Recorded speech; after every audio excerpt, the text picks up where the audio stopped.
ये क्या है? लड़को आ गया, लिखा क्या है? लीडर कौन है? कौन है आपके साथ? हाँ बोलिए, ये क्या है? सर ये ना सर पिछले 24 साल से सर हाथे का सर हमारे को बुलाया थोड़ी था, मैंने बोला था आपको बना। एनएचएम के कर्मचारी अपनी मांगों को लेकर हिमाचल प्रदेश के मुख्यमंत्री जयराम ठाकुर के सरकारी आवास ओक ओवर के बाहर अपनी मांगे लेकर पहुंचे। इस दौरान कर्मचारियों के हाथ में सरकार से मांग के बैनर भी थे। एक बैनर में अब तो आंखें खोलो सरकार लिखा गया था। अपने सरकारी आवास से बाहर निकलते हुए मुख्यमंत्री जयराम ठाकुर की नज़र जब इस बैनर पर पड़ी तो मुख्यमंत्री जयराम ठाकुर गाड़ी से उतरकर बाहर आए और एनएचएम कर्मचारियों पर भड़क गए। मुख्यमंत्री जयराम ठाकुर ने कर्मचारी से पूछा कि वे कौन हैं और बैनर में क्या लिख रखा है। इस पर जब एनएचएम कर्मचारी यूनियन अध्यक्ष ने जवाब देना चाहा तो मुख्यमंत्री जयराम ठाकुर वहां से गुस्सा होकर चल दिए।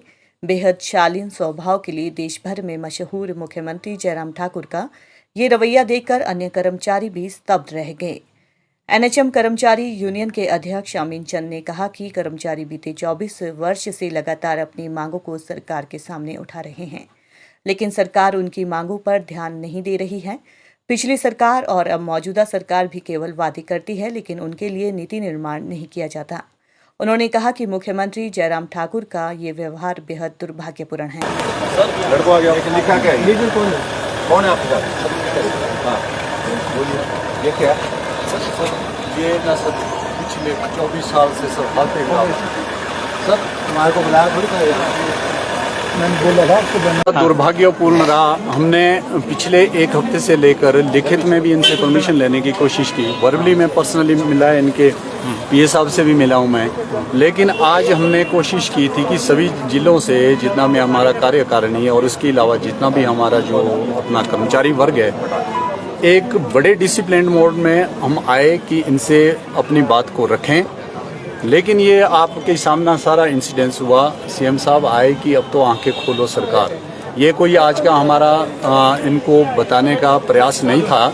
ये पिछले 24 सालों से हमने यही स्लोगन हमने इनको बताया था सरकार को कि अब तो आंखें खोलो सरकार। इसके पीछे मंशा क्या है ये जानने का ना प्रयास पहले की सरकार ने किया, वर्तमान सरकार ने थोड़ी सी कोशिश भी की, लेकिन कॉन्क्लूजन जिस बात पर बन के निकला था, एक ड्राफ्ट जो यहाँ सबमिट हुआ, वो 23 जून को ड्राफ्ट सबमिट होने के बावजूद भी आज 10 अगस्त हो गई। 1.5 महीने में वो मात्र फाइनेंस डिपार्टमेंट या हमारा प्रिंसिपल सेक्रेटरी हेल्थ के डिपार्टमेंट में ही चक्कर खाता गया। और वही चीज़ इनको बताने के लिए ये आंखें खोलो सरकार, यही एक बिल्कुल संक्षेप सा एक मैसेज था जिसमें क्लियर डेफिनेशन इसमें हमने कोशिश की इनको बताने की।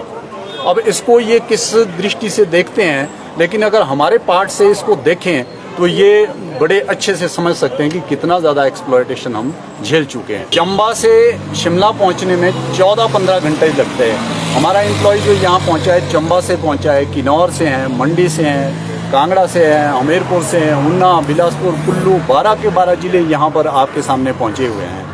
अगर समय से आप इसको देखें तो 15-15 घंटा का सफ़र करने के बावजूद भी हम यहाँ 8:45 के करीब गेट के पास खड़े हो गए थे। 9 बजे एग्जैक्ट मैं पहुँच गया था, जिसकी सूचना हमने पुलिस प्रशासन को भी, सीआईडी को भी लिखित में भी दे दी थी।